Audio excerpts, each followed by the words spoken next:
Будзе незалежнай Беларусь, будзе ўсё. У тым ліку мова і культура. Не будзе незалежнасці, хутка не будзе нічога. Васіль Быкаў.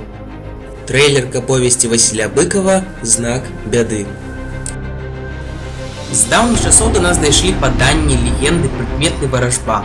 Людзі верылі ў існаванне добрых і злых духаў. Адных яны лічылі сваімі заступнікамі, а другіх, наадварот, баяліся, рабілі ўсё магчымае, каб задобрыць.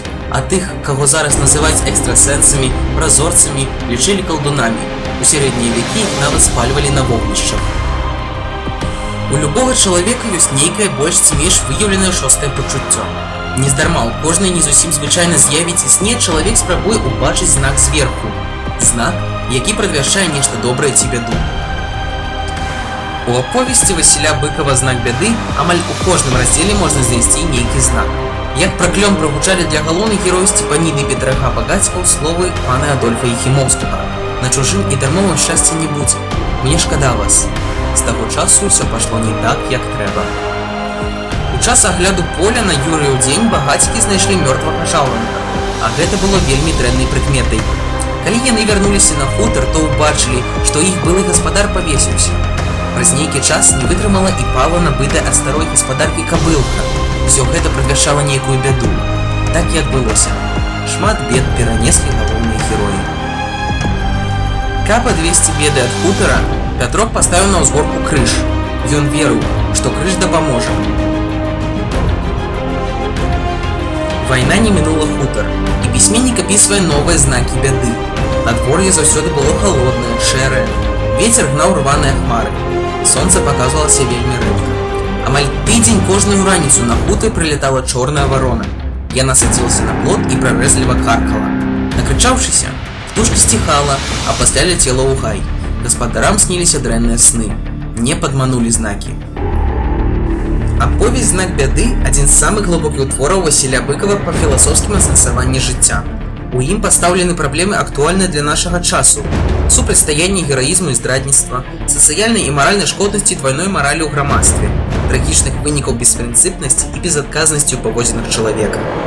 Высокія маральныя перакананні, ідэалы заўсёды існавалі і існуюць у народзе, нягледзячы на ўсе перажыткі гісторыі. Страшныя, трагічныя падзеі перадваеннага часу не знішчылі ў людзях чалавечую годнасць, любоў да радзімы, якую героі не дэкларуюць. Яны проста ахвяруюць сабой у імя вызвалення роднай зямлі ад зла, у імя добра і волі. Васіль Быкаў пераканальна раскрываў у творы, як абставіны часу, палітыка дзяржавы ўздзейнічаюць на характары людзей. Адных ламаюць, іншых яшчэ больш загартоўваюць, пераконваюць у веры ў дабро і справядлівасць. Пісьменнік у творы даследуе і паказвае, як працэс калектывізацыі ў той жорсткай форме, у якой ён праводзіўся, калечыў чалавека духоўна, прыводзіў да пагібелі тысячы сапраўдных гаспадароў зямлі. Упершыню калектывізацыя паказана як вялікая падзея і ў той жа час вялікая трагедыя народа.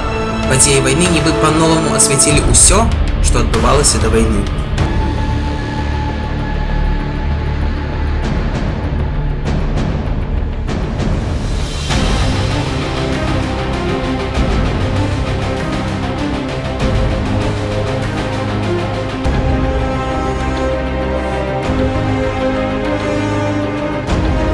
З дарогі ад гасцінца мала што выдавала тут былую сядзібу. Вароны, магчыма, памяталі нешта. А можа, сваім птушыным інстынктам адчувалі злую прыкмету няшчасця – знак даўняй бяды. Зрэшты, гэты знак ляжаў тут на ўсім. Скупых рэштах сядзібы, зарасніках дзядоўніку і крапівы, якія буйна раскашвалі ў спакоі, на самазадаволенай непрыступнасці калючай шыпшыны і нават мізернай, з пакручыстым голлем дзічцы. І толькі маладая тоненькая ліпка, што зусім нядаўна выкінула да сонца свае лічаныя лісточкі, у сваёй безабароннай адвазе здавалася госцей з іншага свету, увасабленнем надзеі і другога, інакшага жыцця.